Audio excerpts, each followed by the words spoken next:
lies at the heart of Ulfenkarn. This once great city is now a charnel house. Its people are enslaved, brutalized, and harvested. Their broken bodies raised up to serve the city's cruel master in death. We will not allow this desecration to continue. Know this, Wolf. You are not the first monster we have hunted.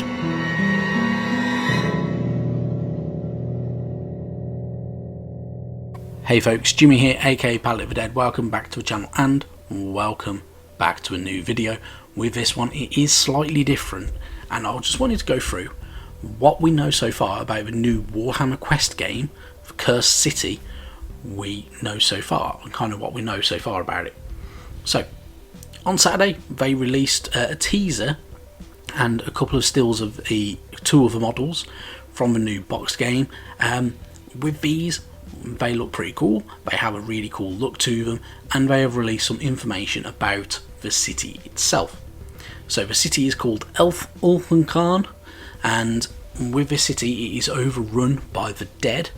It is a pretty cool city. From the artwork on its own website, it looks like it's got some pretty cool little features to it. So there are several areas that are greyed out still, with no idea what they are, and all of them kind of shields and badges do actually, a couple of them actually match up to some of the artwork characters that you can see on the kind of surround of that map. So there is Hangman's Copse. This is the bat-infested site of a former Sylvaneth embassy. There is the Van Altian Skydocks. These skydocks used to be the centre of imports, exports and trade relations. So I'm guessing they have something to do with good old the Caradron overlords, because it is of course skydocks. There is the Corpse Gardens. So Gorslav the Gravekeeper, who is the main enemy that we know of so far, oversees these frightful charnel pits and graveyards. There is shadowed crypt halls, haunting music and screams echo from within these vaults. And that's all we know of that place so far. There is the Clot. This canal is now clogged by the dried gore and is home to many carrion horrors. So I'm guessing crypt ghouls maybe? Wild speculation there. And there is also Geist Gale. So no one dares venture near this gate except for spectral dead. Night Haunt, maybe, more than likely. And then there are, as I say, there are 4 areas still greyed out. Now, a couple of these shields that you can see that for the greyed out bits do actually link to 3 of the kind of characters that you can see at the bottom of the map. Now, my speculation is they are undead kind of enemies, or necromancers. So one looks like he is one of the new vampires, one of the soul-blight vampires. And he's on his knees with a bowl in his hand from the looks of it. I'm guessing it's probably a bowl of blood, knowing vampires in the mortal realms.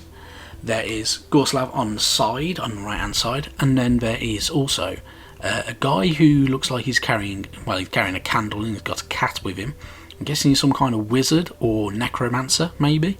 And then there is this guy who's holding a halberd. I personally don't know much about him, and I can't work much out about him.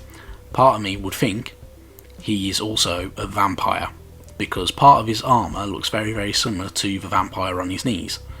So I'm guessing he is also part of a soul blight.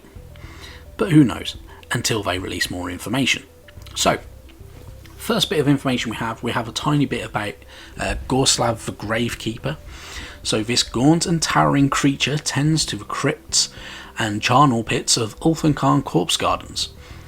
Silently he toils away in his unhallowed domain, ignoring the screaming terror of his victims as he buries them alive beneath mounds of cold grave soil. And then there's kind of like a little quote bit. When ye hear the scrape, scrape, scraping of old Gorslav on his walk, the only sound he ever makes, for he ain't one for talk.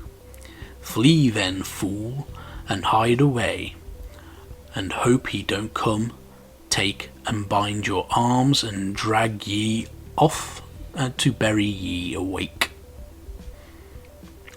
Yeah, kind of structured in a poem, kind of rhythmic couplet, but it doesn't rhyme. So I'm guessing from the looks of this there are 5 main kind of enemies, because there are 5 kind of silhouetted, well, apart from Gorslav, there are 4 other silhouetted kind of ones next to it, and then there is going to be 6 heroes, I can imagine. So the first of which we know a fair bit more about now. So his name is Jelson Daruk, and Jelson was once a member of the Order of Zir, and he used to hunt witches, ethergeists and cultists of the dark gods until he was expelled. And once he was expelled, he decided to embark on a career change and started hunting vampires. Hence his equipment. Now, he has some cool tools of the trade. So good old Daruk is armed with the Ardent Blade, which is his sword on his back, and carries a long-barreled rifle, which he has dubbed Judgment. So, naming your weapon, that's quite a common thing. With deadly accuracy, he can fire sanctified mort silver bullets that punch through armour, flesh and bone with ease. He also carries carved stakes from Axion firewood that burst into flames when they pierce the flesh of undead creatures, which are these cool stakes here. And he also carries that hammer, so I'm guessing that hammer can also be used as a bludgeoning weapon.